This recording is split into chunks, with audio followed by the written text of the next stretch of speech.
আনন্দপুরের মোমো কারখানা এবং গোডাউনে আগুনের ঘটনায় এবার গ্রেফতার মোমো সংস্থার দুই আধিকারিক।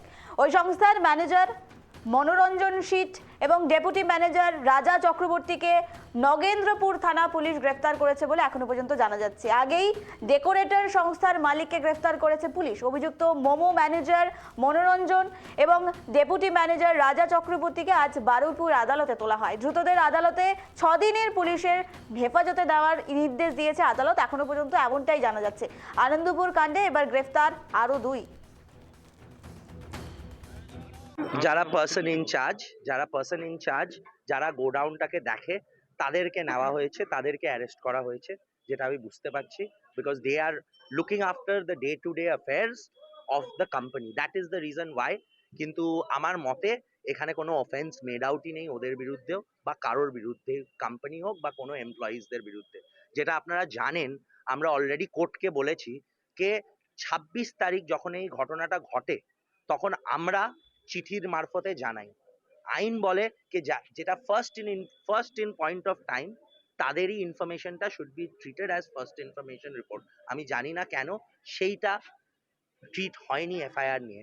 আর যেই দুজন এইটাকে ইন্টিমেট করেছিল পুলিশকে, তাদেরকেই ধরে নিয়ে নেওয়া হয়েছে। লাইসেন্স অবশ্যই ছিল, সব কমপ্লায়েন্সেস গুলো আমি দিলাম।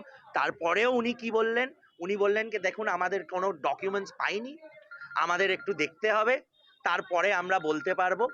সেটাই আমাদের সব কমপ্লায়েন্স করা আছে। যখনই উনি এটা বললেন তখন আমি সব লাইসেন্সেস পিপি সাহেবকেও দিলাম, আমি ম্যাডাম যিনি ম্যাজিস্ট্রেট সাহেব ছিলেন ওনাকেও দিলাম। এবং ডেপুটি ম্যানেজারকে অ্যারেস্ট করা হয়েছে এবং ওনাদের আমরা প্রসিকিউশনের তরফ থেকে 10 জনের পিসি প্রেয়ার করেছিল, police custody prayer. London ACJM court Baruipur উনি আমাদের কেস ডায়েরি দেখে ওনাদের এগেনস্টে যথেষ্ট অ্যালিগেশন পান এবং 6 দিনের পুলিশ কাস্টাডি গ্র্যান্ট করেন। নেক্সট ডেট হচ্ছে 4th February 2026। ধারা প্রিলিমিনারি ভাবে ওয়েস্ট বেঙ্গল ফায়ার সার্ভিসে দেওয়া হয়েছিল, তারপরে 105 এবং 109 বিএনএস অ্যাক্ট এবং তার সঙ্গে আরো যাবতীয় ধারা দেওয়া হয়েছিল। মেন সেকশন হচ্ছে 109 এবং 105।